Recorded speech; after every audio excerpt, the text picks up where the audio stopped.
Not sentimental. Yeah. So I'm just trying to convince her. Yeah. You're going to say, I'll be there for you. Yeah. I'll just be, you know. You see, you're not stupid. You see what she's. Yeah. But then some guys, you know, some guys know. Who is it, shall we say? You know, if you're in the room with Orlando Bloom, you might not have a chance. Yeah. But that doesn't mean to say that when he's finished with her, I'll be there. Yeah. Good. Yeah, that's good. What? That's what I was thinking of. Was it?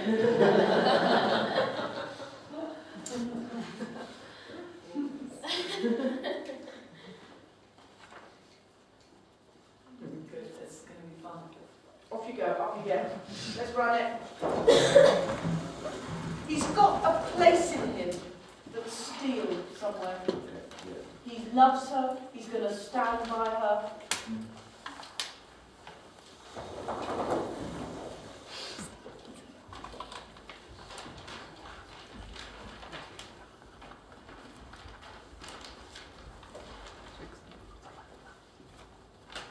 Sweet Phoebe, do not scorn me. Do not, Phoebe.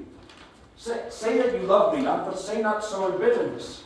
The common executioner, whose heart that accustomed... Start again, come on. Is it hard for you when I'm walking away? Or is that No. No, let him work. He's going to work.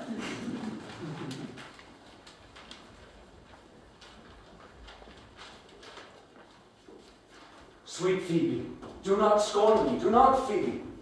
Say that you love me not, but say not so in bitterness. The common executioner, whose heart the accustomed sight of death makes hard, falls not the axe upon the hardened, falls not the axe upon the humbled neck, but first You breaks might heart. stop walking if you're listening to him. Actually, you know, when he said that you're hard and like an executioner. If you're listening to him, that might be right, but if you're listening, you might, if somebody called me an executioner. You know, so, you know, when you get a good idea, you mustn't wed yourself to it. If suddenly you hear those words. Yeah? Yep. So you discovered the walking around and the chasing the other day, but it might not be appropriate all the time if you're listening, if you're in the moment. He's quite a successful shepherd, you know. Okay, yeah. No, we know that from the play. Yeah, yeah. He's right. He's done, you know, he's a hard-working man. Yeah. That, you know, he's not a wimp. Yeah. He's just fallen in love with this girl. And he's beginning to, you know, he's beginning to do a bit of work because he's so obsessed with her. Yeah. So he's not a failure in his terms. Yeah. He's not a, you know, he's a yeoman, isn't it? I think he's got a bit of land, he's done well.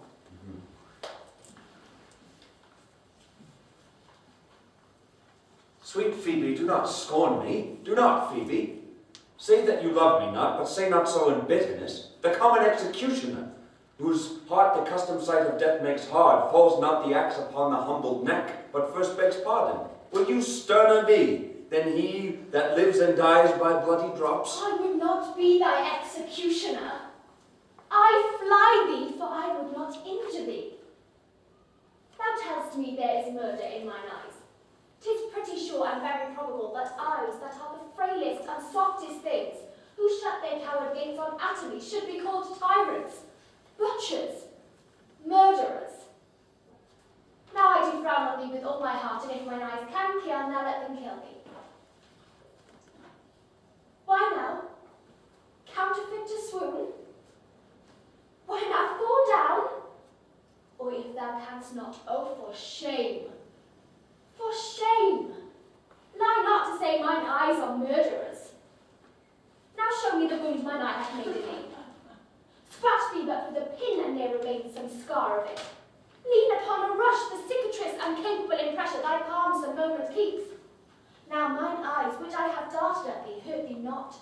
Nor, I am sure, there is no force in eyes that can do thee hurt. Oh, dear Phoebe, If ever, as that ever may be near, you meet in some fresh cheek the power of fancy, then shall you know the wounds invisible that love's keen arrows make. But till that time, come not thou near me. And when that time comes, afflict me with thy mocks. Pity me not, for till that time I shall not pity thee. And why, I pray thee?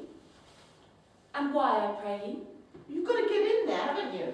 And why, I pray you? Yeah, let's go back over that. It's an amazing thing to do. Only a woman would do it, I would suggest, is interfere in an argument between lovers.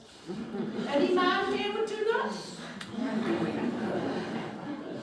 Well, I'm sure it's possible. You know, it's possible. I mean, if I'm having an intimate argument over love, I don't expect somebody to intervene.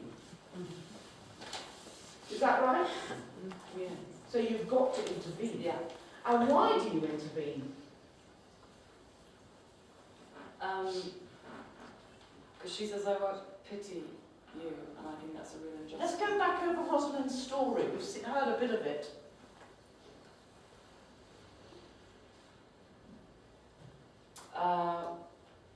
Okay, so at the beginning, my father is Duke of Alfifi. Yes, but you've fallen in love, haven't you? Yeah. And so I fell in So love. you suddenly value love, don't you? Yeah. So if somebody's offering love and it's rejected, that is an affront. Yeah. I'm saying that before the beginning of the play, you wouldn't intervene. Is that right? I think it's right. I think she can't bear. She's eavesdropping. She's listening in.